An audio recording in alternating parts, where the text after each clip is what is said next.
إن الحمد لله نحمده ونستعينه ونستغفره ونؤمن به ونتوكل عليه ونعوذ بالله من شرور أنفسنا ومن سيئات أعمالنا من يهده الله فلا مضل له ومن يضلل فلا هادي له ونشهد أن لا إله إلا الله وحده لا شريك له ونشهد أن سيدنا ونبينا وحبيبنا ومولانا محمدا عبده ورسوله صلى الله عليه وعلى آله وسلم الذي أرسله بالحق بشيرا ونذيرا وداعيا إلى الله بإذنه وسراجا منيرا أما بعد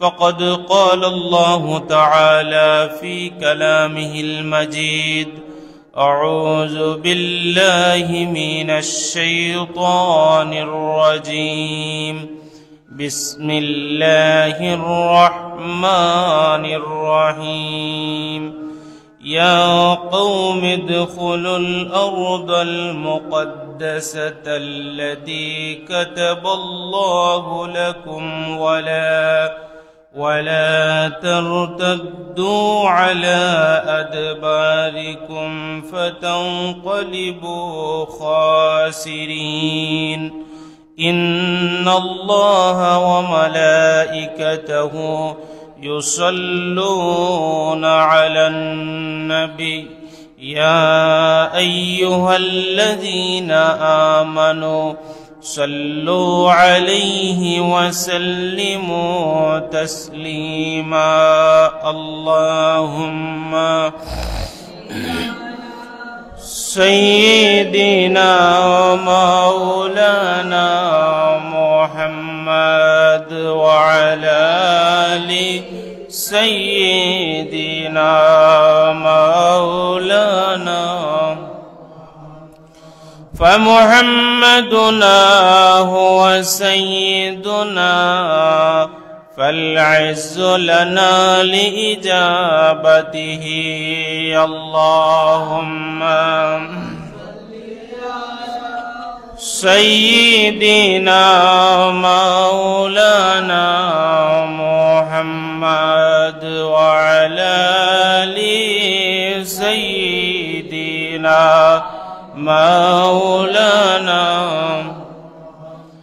اللهم صل على سيدنا مولانا محمد وعلى آل سيدنا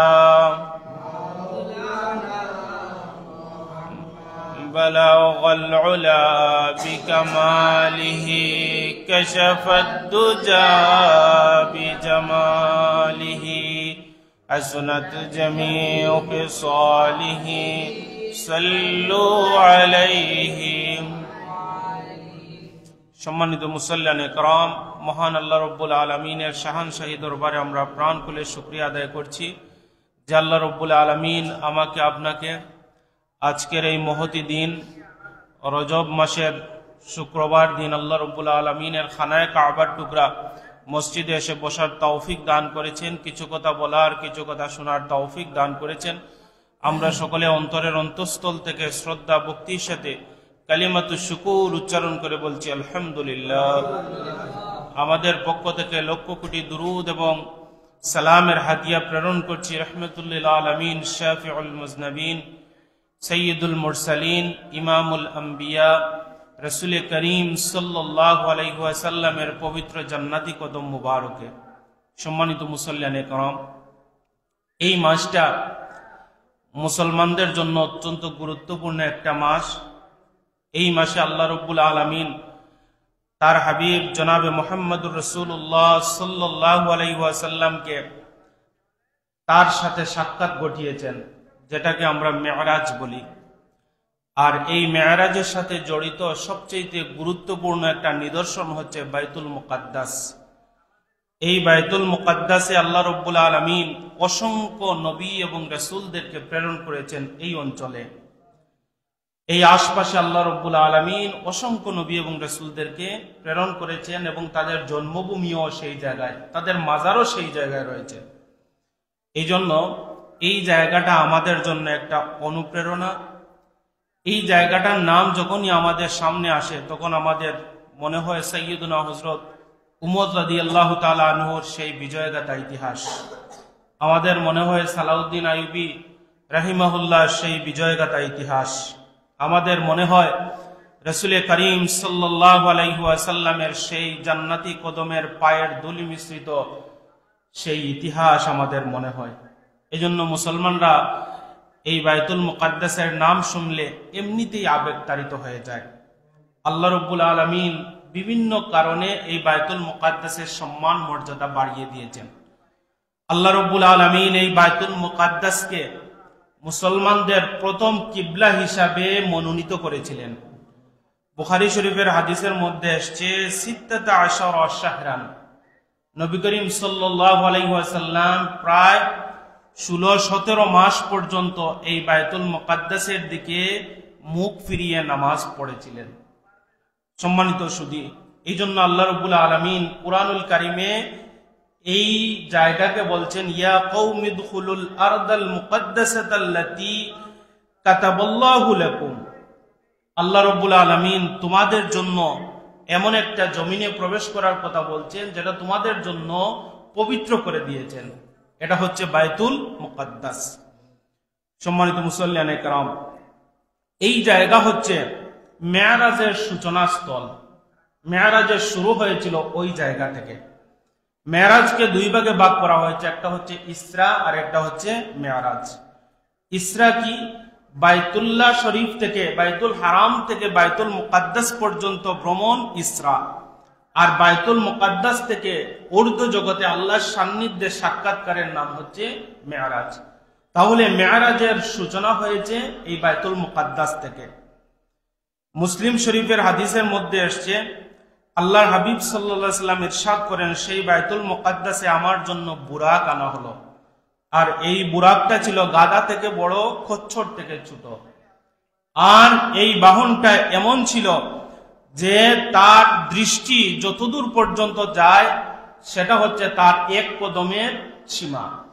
এইরকম একটা বাহন আল্লাহ রাব্বুল আলামিন আমাকে নেওয়ার জন্য বায়তুল্লাহ পাঠিয়ে দিয়েছিলেন। সেখান থেকে আমাকে নিয়ে যাওয়া হয়েছিল বাইতুল মুকাদ্দাসে, এবং সেখানে যাওয়ার পর হাদিসের মধ্যে এসছে আল্লাহর রাসূল সাল্লাল্লাহু আলাইহি ওয়াসাল্লাম এই বাহনটাকে একটা খুঁটির সাথে বাঁধলেন, একটা পাথরের সাথে বাঁধলেন।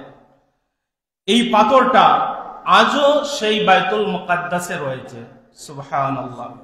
সম্মানিত সুধী, এই সেই জায়গায় প্রবেশ করে আমার নবী সাল্লাল্লাহু আলাইহি ওয়াসাল্লাম 2 রাকাত নামাজ পড়েছিলেন সকল নবী এবং রাসূলদেরকে নিয়ে।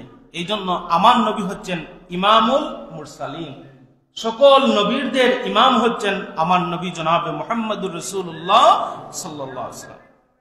প্রায় 34 একর জায়গার উপর প্রতিষ্ঠিত এই বায়তুল মুকাদ্দাস কমপ্লেক্সের মধ্যে কয়েকটা মসজিদ রয়েছে।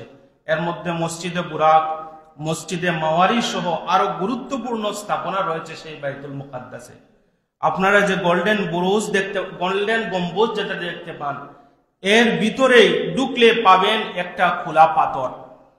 এই পাথর থেকেই আল্লাহর হাবিব সাল্লাল্লাহু আলাইহি ওয়াসাল্লামের মেরাজ শুরু হয়েছিল, আর এর নিচে ছোট ছোট কয়েকটা গুহা রয়েছে। আর এই জায়গাটাকে খ্রিস্টান ধর্ম বলেন, ইহুদি ধর্ম বলেন, আর মুসলমান তো আছে, সবাই এই জায়গাটাকে পবিত্র জায়গা হিসাবে মনে করে থাকে। ইহুদিরা এখানে প্রথম মন্দির নির্মাণ করেছিল সাইয়্যিদুনা হযরত সুলাইমান আলাইহি ওয়াসাল্লামের সময়। হযরত সুলাইমান আলাইহি ওয়াসাল্লাম সেটাকে ধ্বংস করেছিলেন, অপসারণ করেছিলেন।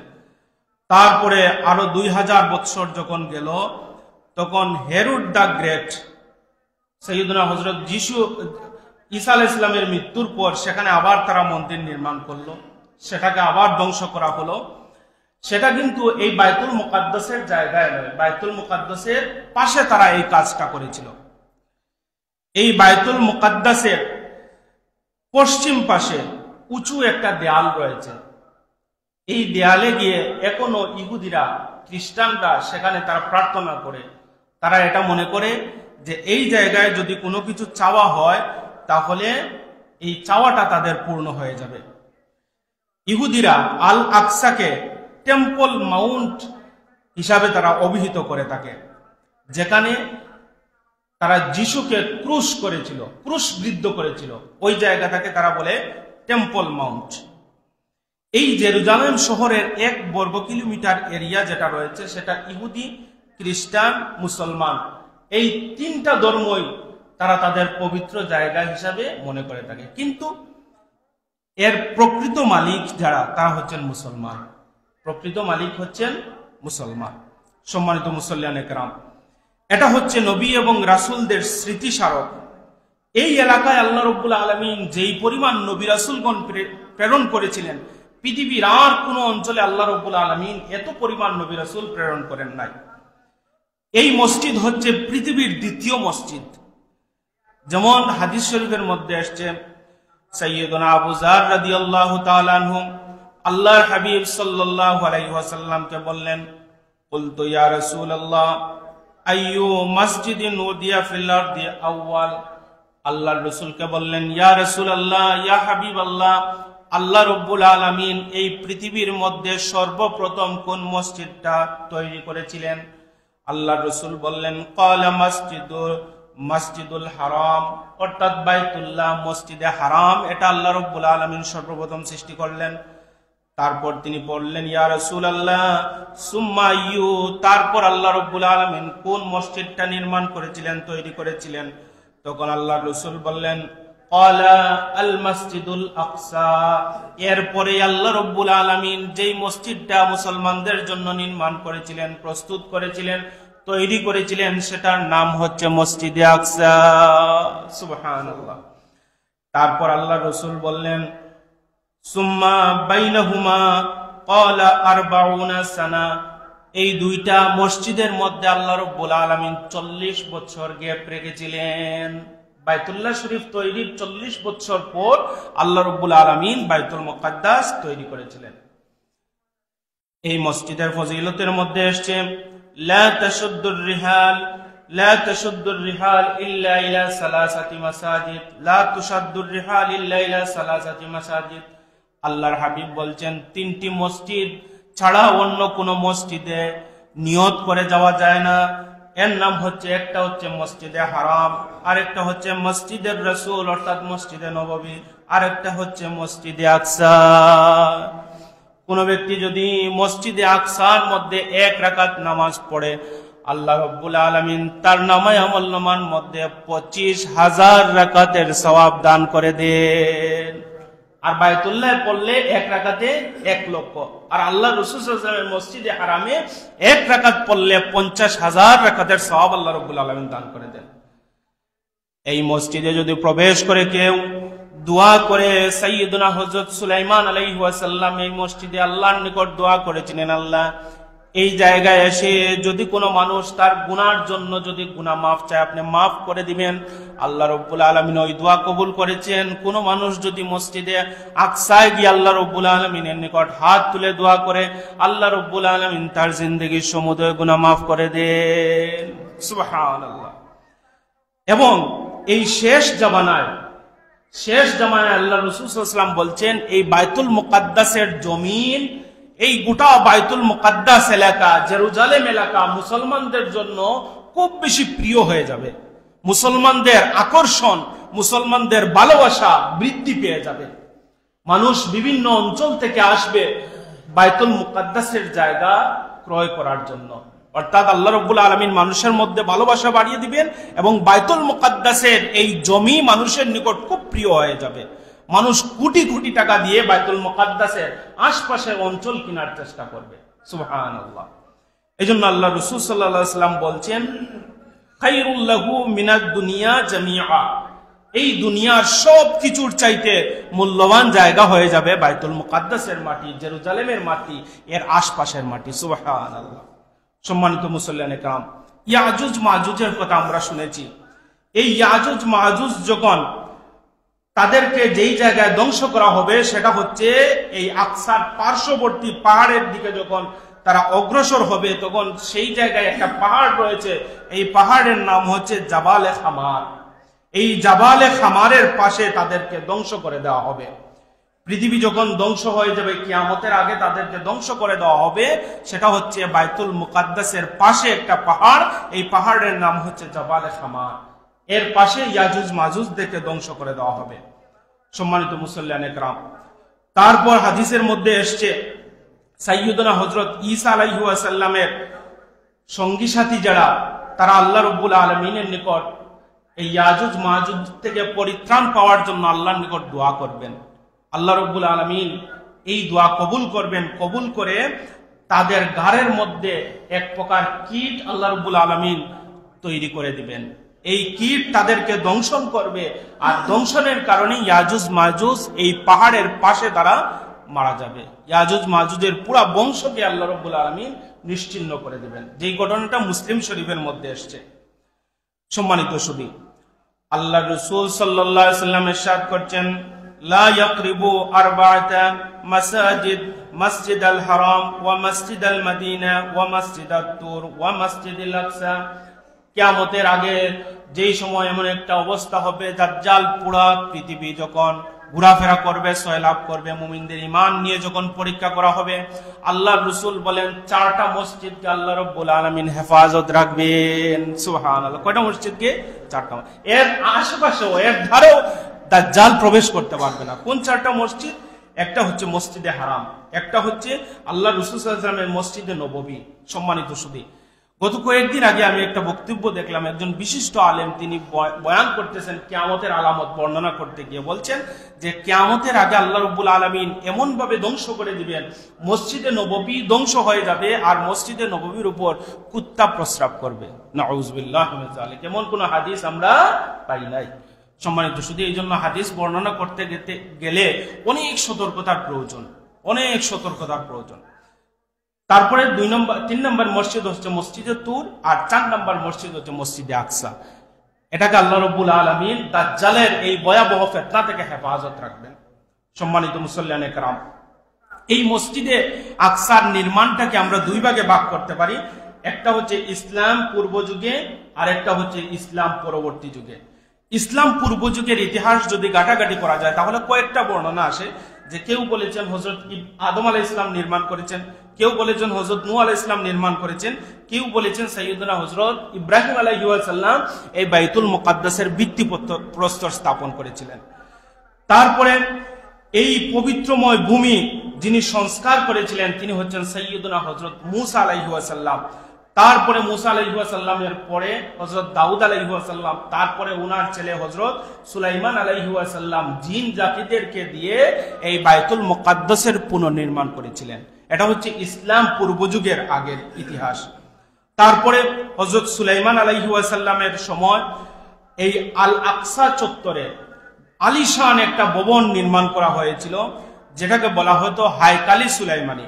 হায়কালি সুলাইমানি বলা হতো এই আশপাশের যে কমপ্লেক্স, যেটা সেই কমপ্লেক্সটাকে। পরে ইহুদিরা এটাকে তারা মন্দির নামে অভিহিত করলো এবং এটার নাম দিল সলেমন টেম্পল, যেটা নির্মাণ করেছিলেন সাইয়্যিদুনা হযরত সুলাইমান আলাইহিস সালাম। মুসলমানদের মাধ্যমে তৈরিকৃত এই মসজিদের নাম তারা দিয়েছিল সলেমন টেম্পল। তারপরে খ্রিস্টপূর্ব 5ম শতাব্দী যখন আসলো তখন বুখতে নসর নামে একজন ব্যক্তি ছিলেন, তিনি এই বাইতুল মুকাদ্দাসকে তিনি ধ্বংস করেছিলেন এবং এই হায়কালি সুলাইমানকেও তিনি ধ্বংস করেছিলেন। তারপর আরো 70 বছর পর 380 খ্রিস্টপূর্বে সম্রাট বাবেল, তিনি ইরানে ছিলেন, তিনি এই বাইতুল মুকাদ্দাস এলাকাটা তিনি জয়লাভ করেছিলেন। জয় করার পর তার অধীনে ইহুদিরা আবার তারা এই সলেমন টেম্পল নামে এই বাইতুল মুকাদ্দাসকে তারা পুনর্নির্মাণ করলো এবং এটার নাম দিল সেকেন্ড টেম্পল। তারপর 96 বছর যখন 98 বছর যখন চলে গেল, অটোমানি সাম্রাজ্য যখন আসলো তখন 312 খ্রিস্টাব্দে রোমান সম্রাট কনস্টান্টিনোপল তিনি খ্রিস্ট ধর্ম সেখানে প্রতিষ্ঠিত করতে লাগলেন। তারপর ওই সময় ইহুদিরা একেবারে উদ্বাস্ত অবস্থায় তারা বিচরণ করতে লাগলো। তাদের কোনো যাওয়ার কোনো জায়গা নাই, তাদের খাবারের কোনো ঠিক ঠিকানা নাই। ঠিক এই সময় তারা এই বাইতুল মুকাদ্দাসে এসে তারা আশ্রয় গ্রহণ করেছিল এবং তাদেরকে আশ্রয় দেওয়া হয়েছিল। এই যে ইহুদিরা এখানে আশ্রিত ছিল এবং সেখান থেকেই তারা ইসরায়েল রাষ্ট্রটা তারা প্রতিষ্ঠিত করেছিল। ইহুদিরা তারা ছিল আশ্রিত, তারা ছিল ভূমিহীন, আর তারাই আজকে সেই বাইতুল মুকাদ্দাসে মুসলমানদের উপর নির্যাতন নিপীড়ন তারা করছে আমেরিকার সহায়তায়। নাউযুবিল্লাহি মিন যালিক। আপনারা দেখবেন এত অসহায় হয়ে গিয়েছিল মুসলমানরা, মুসলমান শিশু বাচ্চাদের উপর তুষারপাত পড়ছে, শীতে কনকনে শীতের মধ্যে জীবন্ত শিশুরা শক্ত হয়ে যাচ্ছে, এমন একটা অবস্থা বাইতুল মুকাদ্দাসে। আল্লাহ রাব্বুল আলামিনের গজবের একটু নিশানা আল্লাহ রাব্বুল আলামিন সেই আমেরিকায় দিয়েছেন। আজকে তাদের প্রযুক্তি কত অগ্রসর হয়ে গিয়েছে, পৃথিবীর মধ্যে কি নাই তাদের। অস্ত্রে তারা অ্যাডভান্স, প্রযুক্তিতে তারা অ্যাডভান্স, টাকা পয়সায় তারা অ্যাডভান্স, সবকিছুতে তারা অ্যাডভান্স। কিন্তু আল্লাহ রাব্বুল আলামিনের একটু কুদরতি ইশারায় তারা একেবারে নাস্তে নাবুদ হয়ে গিয়েছে। সুবহানাল্লাহ। এটা হচ্ছে আল্লাহ রাব্বুল আলামিনের পক্ষ থেকে একটু ইশারা। আল্লাহ রাব্বুল আলামিন চাইলে একসাথে গোটা আমেরিকাকে ধ্বংস করে দিতে পারেন। আল্লাহ রাব্বুল আলামিন তাদেরকে এখনো হেদায়েতের সিগন্যাল দিচ্ছেন। তারা যদি ফিরে না আসে, আল্লাহ রাব্বুল আলামিন ইনশাআল্লাহ আগামী যে প্রেক্ষাপট হচ্ছে গোটা বিশ্ব জুড়ে মুসলমানদের যে রাষ্ট্র কায়েম হবে, মুসলমান বিশ্ব যে কায়েম হবে, এই বিশ্ব কায়েমের সূচনা আল্লাহ রাব্বুল আলামিন এই পৃথিবীতে আমার মনে হয় করে দিয়েছেন ইনশাআল্লাহ। আল্লাহ রাব্বুল আলামিনের এই গজবের কাছে তারা একেবারে দিশাহারা। একদিকে তারা আগুন নেমায়, আরেকদিকে আগুন ধরে যায়। সুবহানাল্লাহ। এটা আল্লাহ রাব্বুল আলামিনের পক্ষ থেকে আমাদের জন্য বড় একটা হেদায়েত। আল্লাহর কাছে কোনো দাম্ভিকতার প্রশ্রয় নাই, এক সময় এটা নিঃশেষ হয়ে যায়। জুলুম জালিম যারা, তাদেরকে আল্লাহ রাব্বুল আলামিন এমন একটা সময় পাকড়াও করেন, যেই সময় পাকড়াও করলে মানুষের হেদায়েত হয়, মানুষের শিক্ষা হয়, ওই সময় আল্লাহ রাব্বুল আলামিন পাকড়াও করেন। সম্মানিত শুধু সুতরাং এই ইতিহাস থেকে আমরা বলতে পারবো যে এটা হচ্ছে মুসলমানদের পবিত্র ভূমি। তারপর ইসলাম পরবর্তী যে ইতিহাসটা শুরু হয়েছে সেটা হয়েছে রাসূল করিম সাল্লাল্লাহু আলাইহি ওয়াসাল্লামের মেরাজের সূচনা লগ্ন ছিল এই বাইতুল মুকাদ্দাস। সাইয়্যিদুনা হযরত উমর রাদিয়াল্লাহু তাআলা আনহু সেই 14 হিজরি, আজকে হচ্ছে 1445 হিজরি, আর সেটা ছিল উমর রাদিয়াল্লাহু তাআলার সময় 14 হিজরি মাত্র। আল্লাহ রাসূল হিজরতের মাত্র 14 বছর পর সাইয়্যিদুনা হযরত উমর রাদিয়াল্লাহু তাআলা আনহু এই গোটা এলাকা বিজয় করেছিলেন এবং বাইতুল মুকাদ্দাস তিনি নির্মাণ করেছিলেন। সুবহানাল্লাহ। তারপর তিনি যখন বাইতুল মুকাদ্দাসে জেরুজালেমে তিনি যখন প্রবেশ করেন, তখন একটা ছোট্ট ঘটনা আসছে। জেরুজালেমের খ্রিস্টান রাজা যিনি ছিলেন, তিনি শুনতে পেলেন হযরত উমর রাদিয়াল্লাহু তাআলা আনহু জেরুজালেম দখল করার জন্য তিনি আসছেন। তখন তিনি তার সৈন্য সামন্ত নিয়ে উমর রাদিয়াল্লাহু তাআলা আনহুকে বাধা দেওয়ার জন্য তিনি রওনা দিয়েছেন। ওইদিকে উমর রাদিয়াল্লাহু তাআলা আনহু আসছেন। উমর রাদিয়াল্লাহু তাআলা আনহু যখন আসছেন, তার একটা উট ছিল আর একজন বৃত্ত, আর এই বৃত্ত এবং উটকে নিয়ে তিনি আসছেন। কিভাবে? কিছু সময় উমর রাদিয়াল্লাহু তাআলা আনহু উটের উপর চড়েন, কিছু সময় তার সেই রাখালটাকে উটের পিঠে চড়ান। লম্বা রাস্তা, এইভাবে তিনি উমর রাদিয়াল্লাহু তাআলা আনহু আসছেন। আসার পর দূর থেকে খ্রিস্টান রাজা দেখলো যে উমর রাদিয়াল্লাহু তাআলা আনহু নামছেন, নেমে তার এই যে রাখালটাকে উটের পিঠে তিনি চড়াচ্ছেন। এই খ্রিস্টান রাজা সেই সময় উমর রাদিয়াল্লাহু তাআলা আনহুর এই ব্যবহারে এত খুশি হলো এবং এত সন্তুষ্ট হলো যে আমি কোন মানুষকে বাধা দেব, যেই মানুষটা তার বৃত্তের সাথে এত ভালো ব্যবহার করতে পারে, এত ভালো আচরণ করতে পারে, আর আমি তাকে আজকে বাধা দেব। সাথে সাথে সে দৌড়ে গেল উমর রাদিয়াল্লাহু তাআলা আনহুর নিকট। দৌড়ে গিয়ে এই বাইতুল মুকাদ্দাসের চাবি উমর রাদিয়াল্লাহু তাআলা আনহুর হাতে তুলে দিল। সুবহানাল্লাহ। এইভাবে মুসলমানরা গোটা বিশ্ব জয় করেছিলেন। সম্মানিত মুসল্লিয়ান একরাম, তারপর যখন 72 হিজরি আসলো, উমর রাদিয়াল্লাহু তাআলা আনহুর খেলাফতের পর 72 হিজরিতে আব্দুল মালিক বিন মারওয়ান তিনি অষ্টকোণাকৃতি কুব্বাতুস সাখরা তিনি তৈরি করেছেন। 8টা আকৃতির মতো অষ্টকোণাকৃতি, 8টা কোণ বিশিষ্ট তিনি একটা মসজিদ, কুব্বাতুস সাখরা বলা হয় ইতিহাসে, সেটা নির্মাণ করেছিলেন। তার উপর একটা সবুজ গম্বুজ, সোনালী গম্বুজ নির্মাণ করেছিলেন। সেই সোনালী গম্বুজটা আমরা দেখতে পাই। এই যে আমরা যে ছবিটা দেখতে পাই, এই ছবিটা বাইতুল মুকাদ্দাস নয়, এর ভিতরে হচ্ছে বাইতুল মুকাদ্দাস। এই যে গম্বুজের নিচেই, ঠিক গম্বুজের নিচে ছোট্ট একটা মসজিদ আছে, সেই মসজিদের নাম হচ্ছে বাইতুল মুকাদ্দাস। সুবহানাল্লাহ। আবার কেউ কেউ বলেছেন এই মসজিদের পাশেই হচ্ছে এই বাইতুল মুকাদ্দাস। যে আমরা যে ছবিটা দেখি, এই ছবিটা মূল বাইতুল মুকাদ্দাস নয়, সম্মানিত মুসল্লিয়ানে কেরাম। তারপর এই যে গম্বুজের ভিতর একটা পাথর রয়েছে। এই পাথরের পাশেই একটা ছোট্ট মসজিদ আসছে, সেই মসজিদের নাম হচ্ছে মসজিদে বুরাক। এই পাথরটা এত গুরুত্বপূর্ণ একটা পাথর যে আল্লাহ রাসূল সাল্লাল্লাহু আলাইহি ওয়াসাল্লাম যখন মেরাজে গিয়েছিলেন, এই পাথরের মধ্যে, আসিজের মধ্যে আল্লাহ রাসূল এইভাবে আঙ্গুলি রাখলেন, সাথে সাথে পাথর এদিক থেকে ওদিক পর্যন্ত একটা ছিদ্র হয়ে গেল। আল্লাহ রাসূল সাল্লাল্লাহু আলাইহি ওয়াসাল্লাম তার বুরাক নামক বাহনকে সেই জায়গায় বাঁধলেন। এই পাথরটা আজও পর্যন্ত সেই জায়গায় রয়েছে। সুবহানাল্লাহ। সম্মানিত মুসল্লিয়ানে কেরাম, তারপরে সেখানে রয়েছে কিবালি মসজিদ, তারপরে সেখানে মারওয়ানি মসজিদ, তারপর সেখানে বুরাক মসজিদ রয়েছে। এরপরে যখন উমাইয়া এবং আব্বাসী শাসন আমল চলে আসলো, তখন সেখানে ইসলামী শিক্ষা কেন্দ্র প্রতিষ্ঠিত হয়েছে। এর আশপাশে অধিকাংশ মাদ্রাসা, বেশ কিছু মাদ্রাসা প্রতিষ্ঠিত হয়েছিল। তারপরে দীর্ঘকাল যখন চলে আসলো, আব্বাসী খেলাফত যখন আসলো, তখন রাজধানী নিয়ে যাওয়া হলো বাগদাদে। তখন এই রাজধানী থেকে এই জেরুজালেমের অনেক দূরত্ব ছিল। এর অবস্থান অনেক দূর হওয়ার কারণে এটা শাসন করা মুসলমানদের পক্ষে অনেকটা কঠিন হয়ে গেল। ওই বাগদাদে ইরাকে নিয়ে যাওয়া হলো, ইরাকের বাগদাদে রাজধানী স্থানান্তর করা হলো। সেই সময় ইসলামী খেলাফতে যখন একটু শিথিলতা আসলো, তখন শিয়া শাসন আমল চলে আসলো এবং শিয়ারা সেই জায়গায় তাদের আধিপত্য প্রতিষ্ঠা করলো।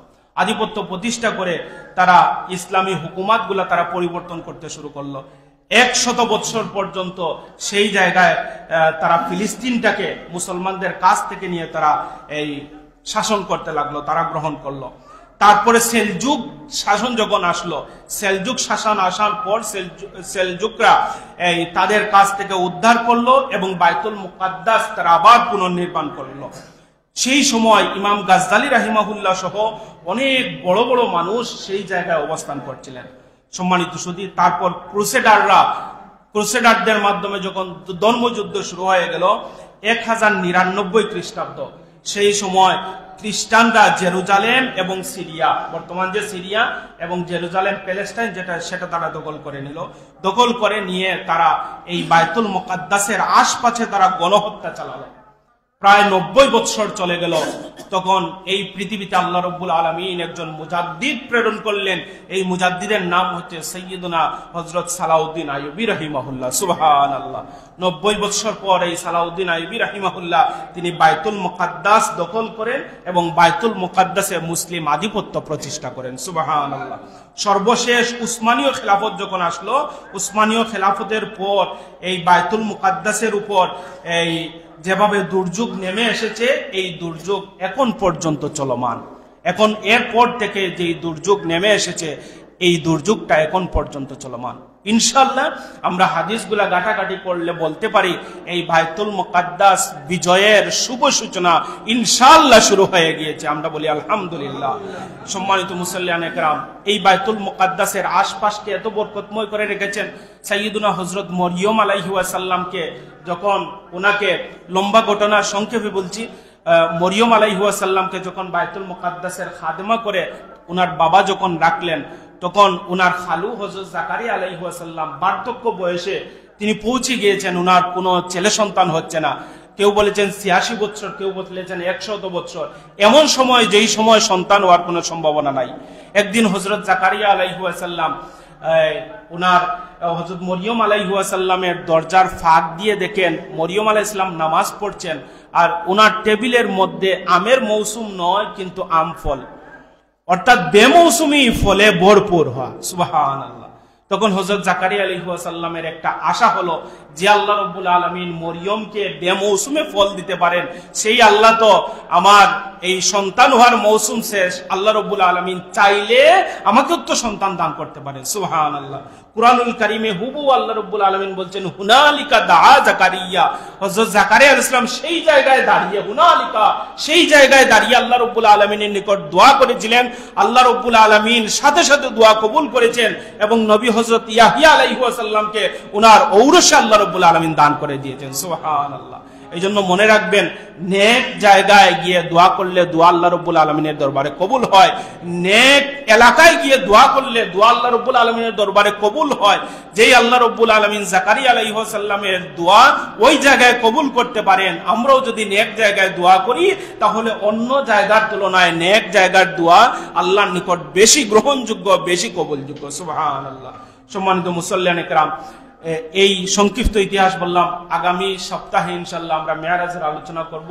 আল্লাহ রাব্বুল আলামিন আমাকে আপনাকে এই আলোচনা থেকে উপকৃত হওয়ার তৌফিক দান করুন। ওয়া আখিরু দাওয়ানা আনিল হামদুলিল্লাহি রাব্বিল আলামিন। সাল্লাল্লাহু আলা সাইয়্যিদিনা ওয়া মাওলানা মুহাম্মদ ওয়া আলা আলিহি ওয়া আসহাবিহি ওয়া সাল্লাম। আল্লাহুম্মা আমিন। اللهم ربنا آتنا في الدنيا حسنة وفي الآخرة حسنة وقنا عذاب النار. رب ارحمهما كما ربياني صغيرا. بفضل سبحان ربك رب العزة عما يصفون وسلام على المرسلين والحمد لله رب العالمين.